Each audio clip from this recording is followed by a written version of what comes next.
Izenburua daukagu Euskara Kirol Elkartetan 16 urtez azpikoentzako eskaintza, eta gero galdera bat dago, eta nola egin aurrera, eta gogoeta saioa.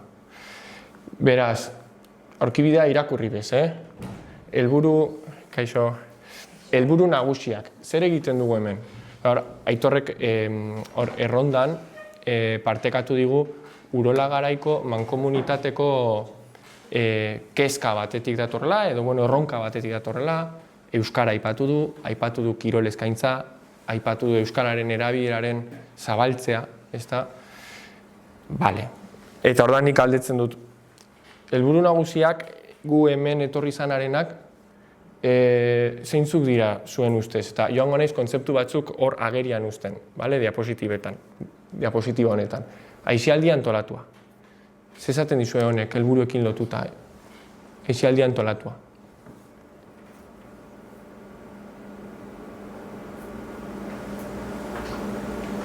Eskaintzen zaiela, aisialdian, batzuk voleibola, bestatzen mendia, eskaintza bat dagoela herrian, eta hainbat talde daude, hainbat eragile, eta bakoitza saiatzen da, ahalik eta ondoen aurrera eramaten bere lana.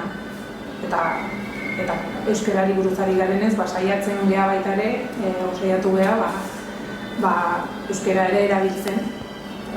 Beti ez da posible, herri hauek oso anitzak dira, eta Bale, kirol eskaintza desberdina, askotarikoa, bakoitza bere abia puntutik dator, bere kirol izaeratik. Antolatuak zerbait esaten du? Antolatu hitzak? Hor utziko dugu ez dela, Esan nahi erakundeak eta badago fundaritza talde bat, eta organizazio bat, eta gauzak ez egiten, zegingo dugu aste guretan, ez? Egutegi bat daute, aurrez prestatu beharra dago, urrengo jardunaldian dauden ekintzake bai aurrez prestatu beharriek, batzuk behar dituzula, antolatuta. Bale, modu bateko edo besteko erakundeak gaude, klubak, kirol elkarteak, eta gazteak egon aldira pipak jaten parke batean, baina guk badaukagu zerbait agian desberdina dena, horrekiko, eta hain zuzen ere da antolakuntza maila, antolatutako zeozer gara, antolamendua dago. Euskara, komentatu duzue, zeozer, Euskara horrekin lotuta, jatera da kontzeptu hori, elkarbizitza, jartzen baldin badut nik hemen, zerbait esaten dizue? Ez da bakarrik kirolaitea, ez? Batzuk besteekin ere gauzak elkarbanatzea eta lagunak iten die, eta beste herriko futbol taldekin gure kasune harremana daukezu, eta horre bai erlazio batzuk garatzen die, elkarbizitza. Harremanak, harremanak. Kirola atera duzu, ez da? Zuek atera dituzue babesgunea, esaten baldin badugu, zerbait etortzen zaizue. Ari gara, kirolari buruz, euskarari buruz, gainerako hitzekin atera dituzuen gaiei buruz, eta hori mapatean, babesgunea. Zerbait esaten dizue berririk hitz honek? Gure kirol elkartek izan barko lukete babesgune bat, ez? Leku seguruak izan barko lirateke. Jendea gustora egoten den leku bat, eta jendea gustora egoten den lekuak, kirol eskaintzetan, kirol elkartetan. Elkarbizitzarekin epidez gura baita ere, ez? Bale, elkarbizitzarekin. Normalen bakoitzak aukeratzen du gustuko duen kirola, eta suposatzen da area doala, ez, gustuko duen hori egitea, ez, babestua sentitzea. Segurtasuna, bale? Kirolarekin gero naiz izan gabe, dala gure eginkizun nagusia, ez, kirola. Azkeneko kirol klua gera, eta gure eginkizun nagusia kirola da, bakoitza berea. Bale. Kirolak batzen gaitu, ez da? Kirolak batzen gaitu. Gero batzen gaituzte bai beste kontzeptuek modu batean edo bestean, ez da? Eta ari gara josten, bale? Hezkuntza ez formala, esaten baldin badu, baina ez parentesien artean jarrita. Zerbait esaten digu honek? guk ere ezitzen dugu, ez? Lehen zeinek esan duen horre nola portau, zer egin, gauz guzti horiek zaintzen ditugu. Antolatu horretan, klubak eukiko beharko genduke guzti hori kontuan baita ere, eta ezitzailea gea, uste dut. Ezitzaile ere bazarete, ados. Eta formala, ez formala, hor? Zerbait esaten dizu horrek? Derrigorrezkoa bintzat ez da formala, ez da. Forma batzuk mantendu bat dira, ez? Bai. Derrigorrezkoa ez da. Hombre, azkenen bai. Formala segutze ikuspuntotatik ez, igual eskatzen zaie baita ere ez, arau batzuk errespetatzea, formala zentzu hortan ez. Formala gehiago ematen du, ez ikastetxek direla, ez? Gurea eskola. Ez aret, bai?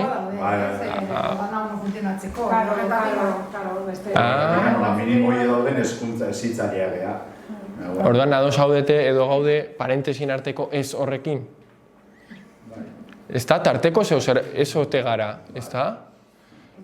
Gauza bera da, gazte bat egotea ikastetxean lau hormaren artean irakasle batekin irakasgai bat jasotzen, edo zuenean, gauza bera da? Zeinek dauka formaltasun altuagoa? Ikastetxean. Hemen, gure kasuan mintzat eskakizuna ez da Claro. Gure helburua, bai ikastea, batzu gehiago tardatzen dute baloiari ondo ematen, baina horregatik ez diogu suspenditu behar eta esan behar jatzatuen gehiago, ez dakit nuen izan. Eta ikastetxeetan badaukate presio hori, notak eta Claro. Nik ere ez dino suspenditzen horregatik. Eta guazen orain pentsatzera, gazte baten aisialdirik aisialdienean.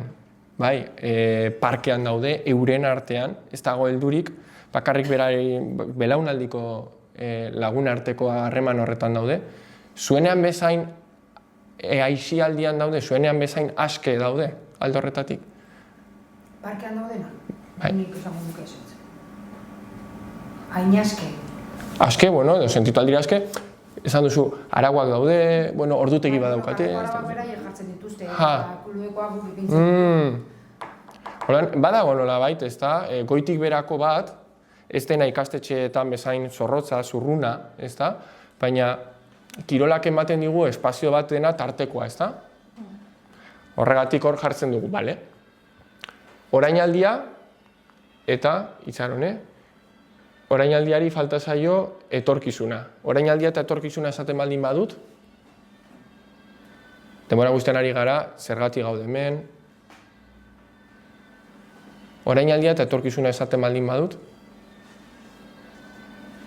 Nahi okurriz esat, orain aztertzen ari gara nola gauden eta etorkizunean ia zer egiten dugu hemen horrekin dutu ez da egiten. Orain egin alduguna, orain egiten duguna, egin alduguna, jolas hori. Bale, indarguneak eta olguneak, aukerak eta mehatxuak.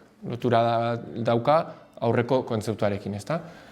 Bale, beraz, dena pixka bat olan puzle hau, edo puzle saiakera hau pixka bat ekarri eta lurrera, horren bueltan eta horregatik bildu gara hemen, eta egin dugu hau.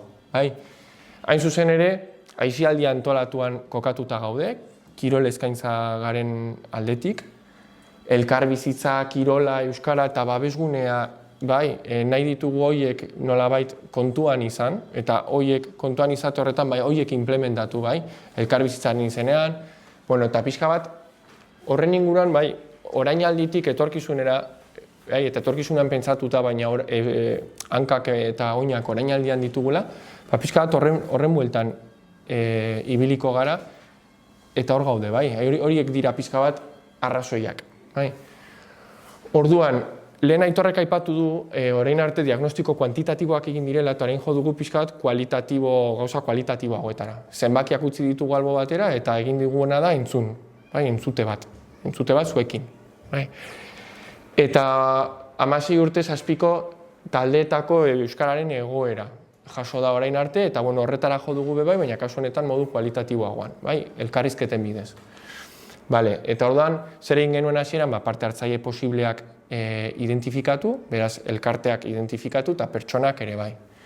Ze aldagairi begiratu genien, ze generotako jende hartuko genuen, Euskararekiko profila be bai, hor sartzen da adibidez hizkuntza gaitasuna, euskararekiko ustezko, atxikimendua izan daitekena edo ez, pixkat hor mahai gainean jarri genituen karta batzuk eta ikusi ze elkarrizketek emango ziguten ahalik eta errealitate errealena. Ze batzuetan bestela, aldagaiak kontuan hartzen ez baldin ditugu, desitxuratu alzaigu gero errealitatea. Orduan, gauza horiek kontuan hartu nahi izan ditugu. Gero, elkarrizketatu kopurua be bai, ez jotzeko oso kopuru txikitara eta ez oso kopuru altuetara. Eta gero, pertsona bakoitzaren funtzioa. Kirol elkarte batean, zuek oso ondo jakingo duzuen bezala, entrenatzaileak badaude, orpo-sorpo kirolariekin, baina badago ere bestelako funtzio dunik, ezta? Zuzendaritza, gurasoak ere badaude hor, eta horrelakoak. Bestelako funtzio batzuk ere badaude orduan, esan genuen, errealitatea nahi baldin badugu hartu bere horretan, kontuan hartu ditugu beste funtzio batzuk. Ez bakarrik, adibidez, entrenatzaileak. Eta gero udalerria, Urola garaian gabiltzalako, eta orduan hartu behar genituen Urretxu Zumarragakoak, Legazpikoak, eta bebai Ezkiokoak. Beraz, argazki horretan denen gutxieneko errepresentabilitate bat edo, bermatu behar zen. Ados, orduan guztira, egin ditugu 8 elkarrizketa, horrek esan nahi du 8 elkarrizketa egin ditugula 8 elkarterekin. Eta elkarrizketatuak izan direla 19. Emakumeak guztira 8 eta gizonak 11. Hori da izan dugun lagina. Eta maitza nagusietara joz, ikusi dugun, titularka joango naiz, kirolaren arabera argazkia asko aldatzen da. Ez da ikusten, ez da, oso ondo hortik. Txiki hori ez dago zoritzarrez nire esku, baina kirolaren arabera argazkia asko aldatzen da. Bai generoari begira, bai kirol elkartearen handitasunari begira. Zer gertatzen da hemen? Argazki orokor bat atera daiteke, baina gero ikusten dugu kirol elkartez elkarte joten baldin bagara, argazkiak asko aldatu baldirela. Denaren gainetik badaude joera batzuk. Horien artean, gero eta neska kirolari gehiago dagoela, oroar, futbolean nabaritzen ari da hori, dezente hau da, pixkat, orokortasunetik tiraka. Gero bakoitzak igual esaten du, gurean hori ez da gertatzen ari edo. Baina hau da, elkarrizketa eta elkarrizketatu guztia kontuan hartuta teatzen zaigun irudi orokorra. Baina oraindik gehiago dira mutil kirolariak, neska kirolariak baino, bai? Bai, Urola garaiko argazkiari buruz eta 8 elkarrizketatu horietatik atera dugun argazkian oinarrituta. Eta hori orduan, adibidez, lehenago edo beranduago, jende asko joaten da futbolera, ikusi da futbolak indar handia daukala, eta neskek gero eta presentzia handiagoa daukatela, altuagoa daukatela futbolean. Nahiz eta oraindik desoreka hori badagoen mutil eta nesken artean. Ikusi dugu badaudela bi ertz alde batean voleibola oso feminizatua dagoela eta judoa oso maskulinizatua. Orduan, voleibolean aurkitu alditugu hori kirol bat da neskena, neskek egitekoa. Horrelakoak topatu alditugu eta judoan topatu alditugu hori mutilentzako kirol bada. Orduan, kirolaren arabera aurkitzen ditugu horrelako estereotipoak, maskulinitateari edo feminitateari lotutakoak, eta horiek topatu ditugu judoan eta voleibolean. Gero, eskaerarik handiena, hori nahiko argi daukazue, pentsatzen dut, edo behintzat elkarrizketatuek izan duzue, 3 kirol nagusi daudela Urola garaian, horietako bat futbola da, beste bat eskubaloia eta bestea saskibaloia. 3 horiek nagusiak dira Urola garaian, eta beste batzuk ere badaude pixkanaka indarra hartzen, baina ez dira iristen 3 hauen mailara. Pixkanaka indarra hartzen ari da adibidez, nesken kasuan, naiz eta ja baden nahiko potentea, bere horretan orain aipatu dudalako, nesken artean eskubaloi hartzen ari da azken urteetan indarre handi samarra, esan dezakegu nahiko feminizatua egon daiteken kirol elkartea dela, ez voleibolaren parean, baina nahiko garrantzia handia daukate presentzia aldetik neskek, hori, eskubaloian. Eta gero voleibola beti gora datorren kirola da urola garaian, baina egia da oraindik eskaera dagoela eskaintzaren gainetik. Alegia, eskaera handiagoa da eta eskaintza ezin da horren bestekoa izan. Oztopoen eragozpenen eta aukera faltaren gatik. Baina hori ere atera zaigu, argazkian. Gero badago kezka bat, eta da horrek lotura dauka jaiotza tasarekin. Gero eta jaiotza tasa eta haur eta gazte kopuruarekin. Kostatzen da, batez ere, kirol konkretu batzuetan, eta batez ere kirol talde kiroletan, kostatzen dela talde batzuk iztea, matrikulazio aldetik. Eta nabaritzen da hori azken urteetan joera bat bihurtzen ari dela. Gero eta haur eta gazte gutxiago dago, jaiotza tasa jaitsi da, eta eta joerak hor daude, eta hori pixkanaka kirol elkarte batzuetan hasi dira nabaritzen eta hala jaso dugu. Kirol elkarte batzuetan besteetan baino presentago dago kezka hori, baina nabaritzen da badatorrela. Eta gero, kirol elkarte batzuetan, lehiari ematen diote beste kirol elkarte batzuetan, baino garrantzi handiagoa. Eta horre ere ikusi dugu halako kontinum bat. Kontinum horretan, 3 atal edo 3 bloke banatu alditugu. Alde batean daude oso garbi daukatenak errendimenduzko kirolariak edo errendimenduzko taldeak nahi dituztela, horrelakoak badaude urola garaian, edo badauzkagu, gure artean, urola garaian. Gero badago hor tarteko bloke bat zeintzuek daukaten zalantza edo kezka ze funtzio eman lehiari, non kokatu lehia, guztientzako kirol eskaintza egin nahi dute, baina era berean ez diote uko egin nahi, printzipioz, eta teorian, informazioa aitortua buruzari nahi zelako esaten dut hori, ez diot ikusten ze leku eman zehazmeaz hori lehiari, ezta? Eta gero bagenuke 3. bloke bat, zeinetan ikusten den argi eta garbi, eskaini nahi dutela kirola mundu guztiarentzat eta lehiak kasu horretan 2. mailako garrantzia hartuko luke. Garrantzia handiago hartuko luke, kirol eskaintza horietan guztiontzako espazio bat sortzea eta bestelako balio horiek. Ez gara ari epaitegi batean, baizik eta besterik gabe irakurtzen eta ekartzen ona jaso duguna. Jaso dugun kontinuma alde honetatik be bai. Eta gero faktore edo fenomeno eragile batzuk daude, ikusi ditugu. Kasu honetan, batez ere lerratuta egon daitezkenak euskararen erabilerari begira, baina oro har be bai ikusi delako badaudela fenomeno eta faktore batzuk eragiten dutenak kirol elkartetan, familietan beraz, kirolarietan, entrenatzailetan, eta partekatuko dizkizuet hemen identifikatu ditugun batzuk, zer iruditzen zaizkizuen, ados zaudeten, eta baten bat faltan botatzen duzuen, bestela hori, bigarren parterako hartu apunteak eta hor gero apunte horiek jaso. Irabazi arte ETB bateko telesaila. Ez dakit ezagutzen duzuen, baina telesail bat, eta futbolaren inguruko telesail bat da, neskek daukate hor presentzia, eta beraz da nesken futbola lehen planora edo telebista publikora ekartzen duen telesail bat. Eta bide batez gazteak. Orduan, gazteak, neskak eta futbola.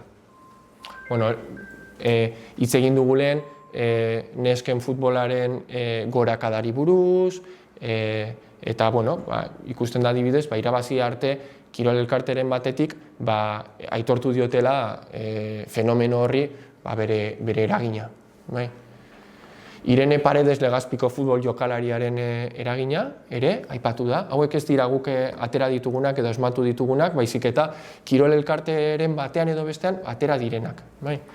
Irene Paredes Legazpiko futbol jokalari bat da, oso ondo omen dabil, zuek igual nik baino gehiago jakingo duzue, oso ondo omen dabil, lehenengo mailan, ezta? Eta horrek omen dauka, edo batzuek nabaritzen diote horri eragina, bai? Oi hartzun efektu hori eta isla hori, ezta? Nahi izatearena Irene Paredesen modukoa eta emakumea eta futbol jokalaria. Bueno, gero Euskal Herriko eskubaloiko emakume taldeak, maila oso altuan dabiltza, eta lehen aipatu dugu eskubaloiaren garrantzia urola garaian, eta eskubaloian nesken taldeek daukaten garrantzia. Beraz, alde horretatik, pixka bat fenomeno edo faktore batzuk identifikatu dira kirol elkartetan. Eta gero Mikel Balentziaga Zumarragako futbol jokalaria, ere atera zen, elkarrizketaren batean. Kasu honetan gizonezkoa eta berriro ere futbola, eta lehen mailan ibilitakoa, ez daki jarraitzen duen Mikel Balentziagak, baina ibilitakoa, eta urola garaikoa be bai. Orduan, baten bat faltan somatu baduzue edo baten batekin ez baldin baduzue bat egiten edo arreta ditu baduzue, apuntatu, nonbaiten, edo bestela zuen buruetan, eta gero aukera izango duzue, hitz egiteko horri buruz. Orain, elkarrizketatu guzti, hemen dago, aipatu du hasieran, zer egiten dugu hemen, elkarbizitza eta hain zuzen ere, elkarrizketetan hitz egin dugu balorei buruz, atera dira baloreak. Eta beraz hor, dikotomia batetik, edo dikotomia jolas batetik abiatu gara. Kirola eta kirol emaitzak bakarrik ikusten ditugu, edo kirol emaitzetatik haratago ikusten dugu badagoela zeozer gure eskaintzan.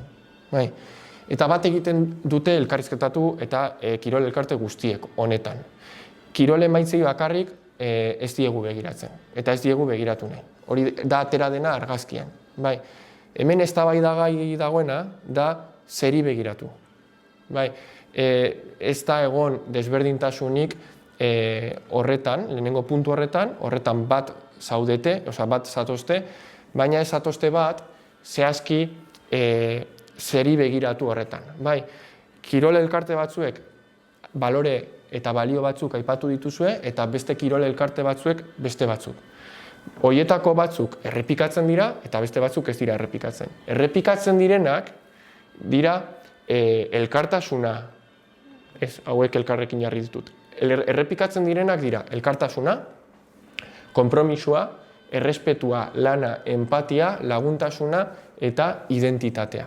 Identitatea kolektibo baten parte garelako hori kirol taldetan, edo bestela klub batean gaudelako, edo kirola bihurtzen dudalako nire, ze hor ere kirol izaera, kirol mota asko dago, eta kirol batzuetan gehiago dago filosofiatik, bizitza eramateko modutik, beste batzuetan ez dago hainbeste filosofia horretatik, baina edozein kasutan identitateare guztietan atera da besteak atera diren bezala. Baina ordea, beste hauek ez dira guztietan atera. Hauek batzuetan bai eta beste batzuetan ez. Bat egiten ez duzue hauetan talde lana ez da beti atera, osasuna ez da beti atera, haini gaina trampat ibili naiz horietan, ze, ni saiatu naiz zuei ez eragiten, eta ikusten zeateatzen zen. Orduan, ateaz bada, ez da elkarrizketa da tzaiaren errua da, ez delako atera, eta nahi ala ez, igual pertinente ikusi ezen utelako, edo ikusi ez utelako momentu horretan, baina argazkian ez da jaso, ez da errepikatu. Orduan, talde lana, osasuna, herrigintza, euskara, disiplina, emozioen kudeaketa, konplizitatea, kontzentrazioa, erabakien eta erabakiek dakartenaren kontua edo kudeaketa. Hauek ez dira atera guztietan. Orduan, honek igual, balio diezaguke hausnarketarako bestearekin batera. Zerk batzen gaituen balio eta balore mailan berriro, diskursiboki eta informazio aitortuari begira, eta zerk ez gaituen batu. Ez du esan nahi ez gaituenik batuko, edo ez gaituenik benetan batzen. Baina, bai. Eta gero, salbuespen ikusi da goiko horiek, batzuk izan zein beste, asko kostatzen dela eramatea praktikara, Eta gero, salbuespenak salbuespen, ez dela egiten horren jarraipenik, eta ez dagoela sistematizatuta klub mailan. Batzuetan lortzen da, eta salbuespenak salbuespen esan dut, eta hau nahita, kirol elkarte batzuetan, egiten delako berariazko lanketa edo berariazko esfortzua. Eta hori ere balioan jarri behar da, eta hori ere partekatu behar da gure artean. Baina edonola ere, hori egiten den elkartetan ere, aitortzen da, bestetan aitortzen den gauza bera, eta da zailtasuna. Eta egunerokoak jaten gaituenaren diskursoa. Egunerokoan sartzen gara, eta beraz, paper baten gainean idatzi aldugu balioaren izena, elkarlana, usasuna, euskara bera, edo besteren bat, baina gero oso desberdina da benetan hori nola implementatu eta batez ere nola implementatu arrakastaz, eta nola egin horri jarraipena. Hor kezka dago, ikusi da zailtasuna eta horretan ere bat egiten dugu. Eta gero, ein handi batean norbere arduraren gain jartzen dugu asko. Joango gara ariketa praktiko batera, ikuste dut ulertuko dugulako horrela ondo guztiok. Entrenatzailei buruz hitz egin dugunean, askotan sentsazioa izan dugu jartzen dela asko entrenatzailearen zamapean. Eta beraz, entrenatzaile bakoitzaren ardurapean. Orduan, entrenatzailea baldin bada euskarara etorrita, euskararekiko kontziente eta euskararen erabilerarekiko kezka baldin badauka, entrenatzaile horrek printzipioz eta teorian aukera dauka joera bat hartzeko talde horrekin euskaraz egitearena. Baina ez baldin badauka horrelako ardurarik, horrelako kontzientziarik, horrelako abiapunturik, gero gaitasunarena ere atera zenuten, batzuek lotxa sentitu aldute beraien hizkuntza abiapuntuagatik, edo hizkera teknikoaren kontuak, edo zein kasutan asko ikusi genuen dela bakoitzaren ardurapean dagoen gauza bat, eta ez klub mailan hartzen dugun ardura bat. Klub mailan horrela funtzionatuko dugu, dauzkagu baliabide hauek, dauzkagu zailtasun oztopo eta aukera hauek, mehatxu hauek, baina, saiatzen gara egiten, euskara iristen horretara. Balioak batzuk izan zein beste, eta euskararen kasuan, ere bai. Eta hala ere aipatu da baten batean, lortzen dugunean, eredu izatea, zaila da, eta sama daukagu norbere gain.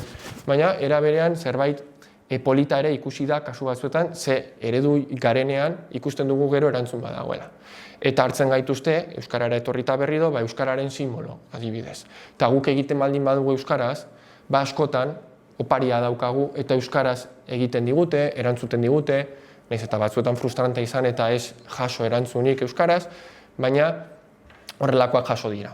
Horrelakoak aipatu dituzue eta ze polita den euskararako joera daukan batek ikustea beraren gana jotzen dutenean euskaraz jotzen dutela. Eta gero euskara ezagutza nahiko bermatuta dago, ikusi da nahiko bermatuta dagoela, oroar baina hor asteriskotxoak ditugula. Zer gertatzen da, euskara bermatuta dago oroar kirolarien partetik, gero eta ezagutza altuago dago kirolarien artean, baina ezagutzak ez dakar automatikoki erabilera. Hori oso ondo dakizue. Gauza bada euskara ezagutzea eta beste gauza bada euskara erabiltzea. Erabilera gertatzeko ezinbestekoa da ezagutza, baina era berean ezagutzak ez digu automatikoki ekarriko eta ekartzen erabilera. Gero, askotariko euskara kompetentziak edo euskara mailak dauzkagula konturatu gara, beraz abiapuntuak askotarikoak dira, kompetentzia aldetik, batzuk gustora dabiltza, beste batzuk esain gustora, eta horrek ere eragina izan dezake. Esaten dugunean euskara ezagutza egon badago, baina ze nolakoa, ze ohitura daukagu, ze jariotasun daukagu, hizkera tekniko aldetik, ze baliabiderekin kontatzen dugu, zer kontsumitzen dugu, hizkuntzatan, ze kiroletan gauden, ez da izango segurazki berdina igual mendizale elkartea edo mendia edo futbola. Futbolean inputa oso gaztelaniara lerratuta dago, eskupilota oso euskarara lerratuta dago, eta eskubaloia, igual tarteko zeo zer da, baina hala ere igual gehiago gaztelaniara. Hor, kirolaren arabera, Bale, eta hori, hizkuntza ituren aipatu dut. Eta gero bukatzeko, ikusi dugu, eta interesgarria iruditu zaigu oro har, behintzat niri bai, pandemiaz geroztik daukagun argazkia eta pandemia aurretik daukagun argazkia. Kasu batzuetan aipatu da, pandemia izan genuenetik aurrera, sozializazio ereduak aldatu direla kirolarien artean, eta ja ez daudela lehen bezain aktibatuta eta prest harreman sozialak izateko. Kasu batzuetan berariaz aipatu da dutxetan, batzuek ez dutela dutxatu nahi kirol elkartean bertan, baizik eta etxean dutxatzen direla, kostatzen zaiela gehiago elkarrizketak izatea lehen baino, gaur egungo gazte hori aipatu da, eta jartzeagatik pixka bat honen guztiaren isla dena, ateako dut adibide bat, nondik etorri den esan gabe noski, baina halako batean entrenatzaile batek esan zion kirolari bati, jarri zaitez Mikelekin egiten ariketa hau. Nor da Mikel? Eta zeramaten elkarrekin 3 urte edo. Orduan, jarri zidan honen adibide bezala pertsona honek, eta, pixka bat nik uste dut jasotzen dela honekin esan nahi dena, ezta? Pandemia aurretik eta pandemia ostean daukagun erronka hori sozializazioari begira, ezta? Nola harremantzen garen eta ze denbora daukagun dedikatzeko, batez ere hori nabaritu dute gazteen partetik, ze denbora daukagun eta prestutasuna daukagun ingurukoi dedikatzeko eta bar, hori atera da. Aisialdi arautua haur eta gazte askoren espazio oso erabilia da, eta kirola, eremu formalaren eta informalaren artean dagoenez, lehen hasieran esan duguna, bien arteko zubilanerako erabat estrategikoa dugula ikusten dugu. Ez gaude ikastetxean, baina ez gaude bez eurekin gazteekin pipak jaten. Beraz, horrek aukera ematen digu, hain formala ez den eremu batean egoteko eurekin, baina araututako gauzak eginez. Beraz, zubilan horretan aliatuak izan gaitezke. Kasu honetan, euskararen erabilerarako. Izan gaitezke babesgune bat, eurek praktikatzeko, ikastetxetan izango ez luketen bezalako juzkurik gabe. Zuzenketarik gabe, boligrafo gorririk gabe, eta bar. Pixka bat hortik doa. Argazkiaren nolakotasuna aldagaian hauen araberakoa da. Eta hori da, komentatu duguna hasieran eta gero ikusten joan garena diapositibetan. Kirolarien generoa, kirol mota, elkartearen izaera, entrenatzaileen edota gurasoen kirol espektatibak, hau ez dut aipatu, baina batzuetan okerrenak, hau horrela esan diate, publikoan agertu alzaizkigu. Jarrera eta jokaeren aldetik. Publikotik esaten dugunean, izan daitezke, kasu askotan, gurasoak. Eta hau aipatu da lotuta espektatibekin. Lehen esan dugu lehia non kokatu. Eta lehia non kokatu horretan, kirol elkarte batzuetan hori kudeatu behar da. Lehia badagoelako beste kirol elkarteetan baino handiago agian, kontinuum hori aipatu dugu lehen, lehiak dakar askotan, guraso batek deitzea edo joatea eta esatea zergatik ez duzue jartzen nire seme-alaba minutu gehiago jokatzen, horrelakoak. Edo irainak arbitroari eta horrelakoak, horrelako jokaerak eta jarrerak egon badaude. Gehiago ikusi dira horrelako jokaerak daudela futbolean eta oro har giro maskulinoagoetan, giro feminizatuagoetan baino. Eta oldarkortasuna eta maskulinitatea lotzen da gaztelaniarekin edo euskararekin, ze uste duzue? Orduan hori, diagnostiko honetan ere atera zaigu argazkian. Hori aipatzen da beste euskararen beste lan batzuetan ere, eta urola garaian argazki hau ere atera zaigu, hiruki hori atera zaigu, maskulinitatea, oldarkortasuna, horrelako jarrera eta jokaerak, eta euskararen erabilera falta edo gaztelaniaren erabilera altuagoa. Eta gero, elkarte guztiek ikusten diote kirolari irabazi ala galdu dikotomia horretatik aparteko zeozer, baina hemen jokoan dagoena da aparteko zeozer hori zer den. Hori da dagoena ez duena beti bat egiten. Gauza batzuek bat egiten dute, baina beste gauza eta balio balore batzuek ez dute bat egiten. Beraz, ematen diguna, denboratxo bat, ezta? Pizkatxo bat, bai, pizkat beranduago hasi garene. Hartu bat eta banatu, jarriko gara aisialdi arautuan bezala, ezta? Libre gaude, baina nik ematen dizkizuete irizpideak. Bueno, orduan hitz egiteko gaiak. Lehenengo, igual horretan daukazu, dena, bai? Lehenengo hitz egingo dugu horri horretan agertzen den goiko parteari buruz. Zerbaitek arreta eman dizue? Zerk bai, zerk ez. Zergatik. Eta bigarren galdera honi buruz. Emaitzen atalean ikus-entzun ditugunak kontuan hartuta, bat egiten duzu ateratako ondorioekin? Zergatik. Eta beldurrik gabe, ariketa egin, jarri nik uste dute irunaka edo binaka, nahi duzuen bezala, pizkat ondoan zaudetenekin, eta jarri pentsatzen pizkat hausnartzen eta jaso boligrafoan. Eta beldurrik gabe esatu bi gauzagatik. Alde batetik, lehen esan dugu elkarbizitza, elkarlanean osatuko dugulako, eta bestetik txostena oraindik bukatu gabe dagoelako, eta ekarpenak benetakoak izango direlako, ez da trampa hau. Jasoko dituzuenak, gero guk jasoko ditugu, eta kontuan hartuko ditugu. Nik orain esango dizuedana da, bigarren eta azken ariketarako irizpideak eman, denboraz igual pixkat justutxu ibiliko garela, baina hala ere, baina hori baino lehen nahi dute ahaztutako gauza txiki batzuk bota, partekatu.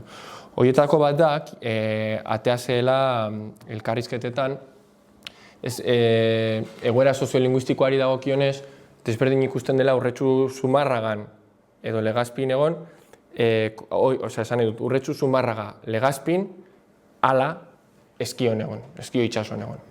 Alegia, ikusten dute errezagoa edo ikusten da errezagoa euskaraz egiteko Ezkio itxaso, bestetan baino.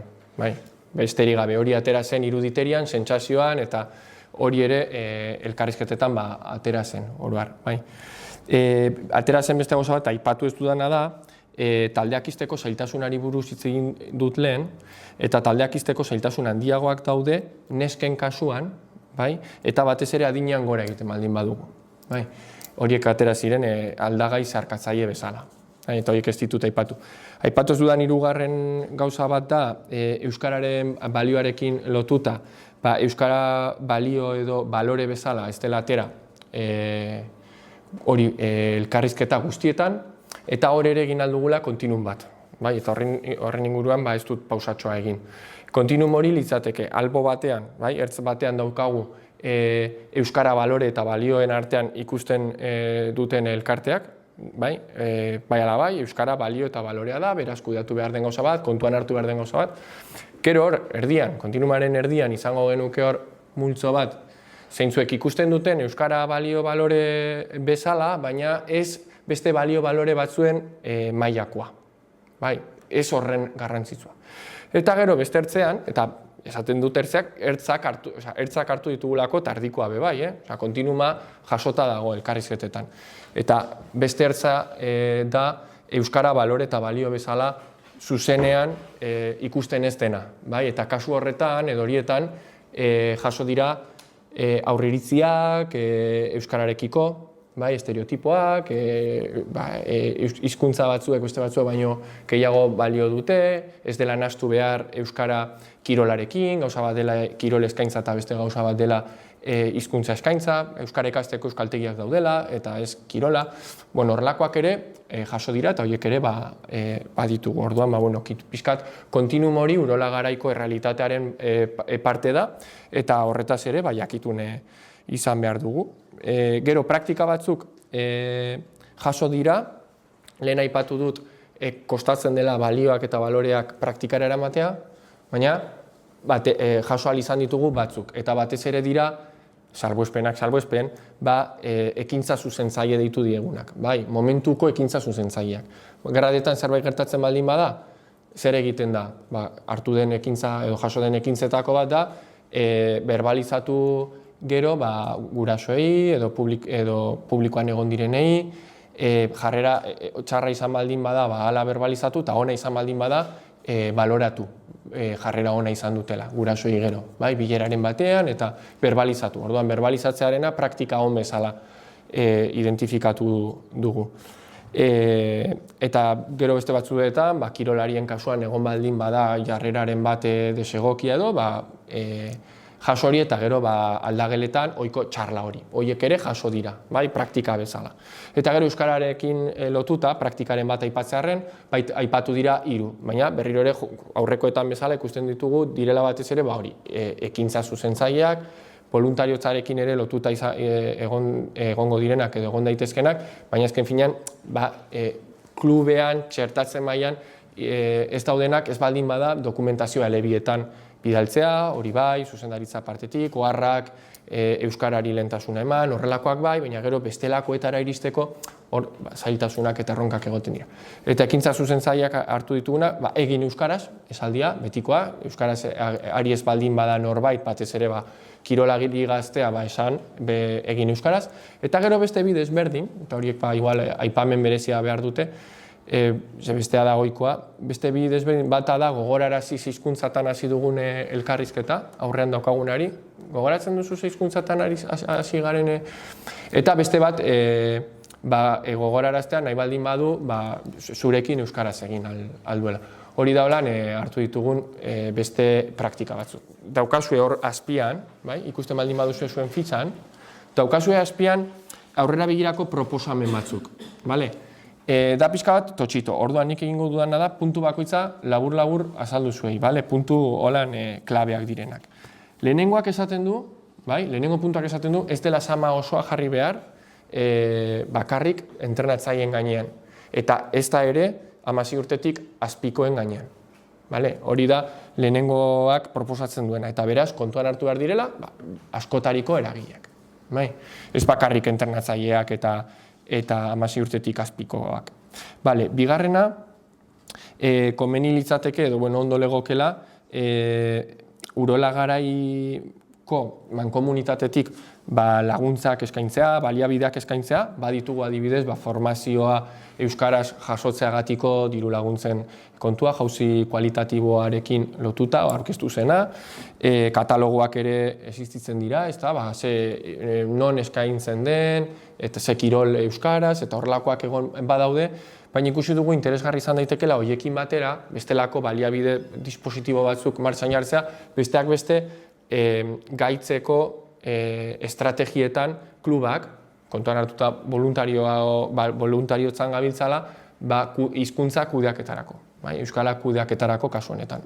Pilula edo estrategia txikiak, zer egin, kirolariek euskaraz ez baldin badiat erantzuten, edo adibide batzuk, edo zer egin zuzendaritzatik ikusten baldin badut entrenatzaile batzuk edo baten batek ez duela euskaraz egiten egin alduenean, edo entrenatzaile erdaldun bat dagoenean, nola eta zer egin aldut, pixka bat dispositibo eta baliabidez jantzi. Klubak pildorekin, hausnarketa saioekin, horrelako proposamen bat egiten da bigarrenean. Eta gero agertzen da hor A letra, eta hori da aipatu duzuna Maider, ez da? Konpromisotara iritsi behar gara, baina jakin behar dugu bai, eta tentu zibili zer nori eskatu. Pixka bat oreka hori mantenduta.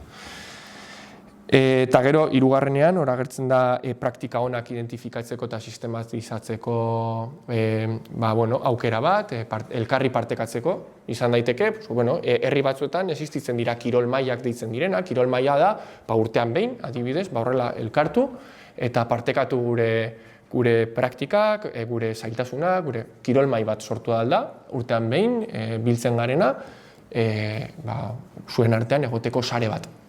Kasu honetan, euskararekiko ardura daukana edo. Laugarrena, hizkera teknikoa lantzeko eta laguntzeko zeozer baliabide sorta den bat edo zeozer pentsatu.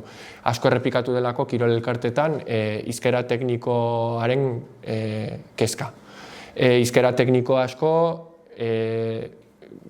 esateko jotzen dugu gaztelaniara edo ingelesera, kasuan kasu. Eta gero gaina ikusi dugu ez dela bakarrik hizkera teknikoa, baizik eta askotan errepikatzen ditugun esaldiak.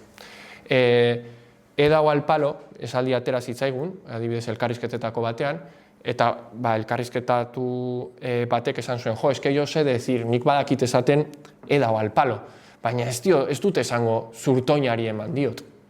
Orduan hor badago alde batetik hizkera teknikoaren kontua, baina beste alde batetik badago hor ohitura falta. Ez da bakarrik ez daukagula baliabiderik esateko hori, baizik eta gero ere hor badago beste aldagai sarkatzaile batena ohitura falta. Bai, ez urtoinari eman diot gaitasuna eta hizkera eta hiztegia badaukagu hori esateko.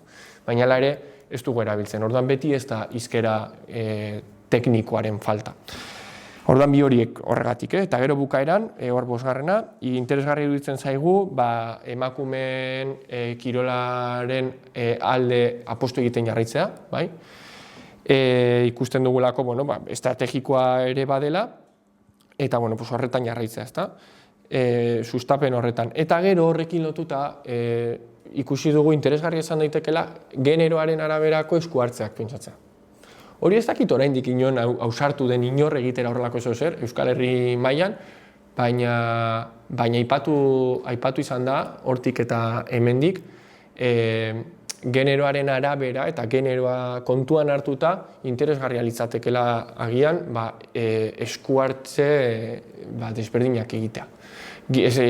Gizon talde batean edo emakume talde batean egon, kudeaketa desberdina, misto batean baldin bagaude igual. Ulertzen, esplikatzen naiz, azaltzen naiz. Pixka bat, hizkuntzaren kudeaketan eta kasu honetan euskararen kudeaketan txertatzea generoaren aldagai hori, buruan esku hartzea egitera goazenean. Horiek dira bostak. Orain ez daki labur-labur, zuen artean pixkatxo bat, zer iruditzen zaizkizuen olan lehen begi kolpean proposamen hauek,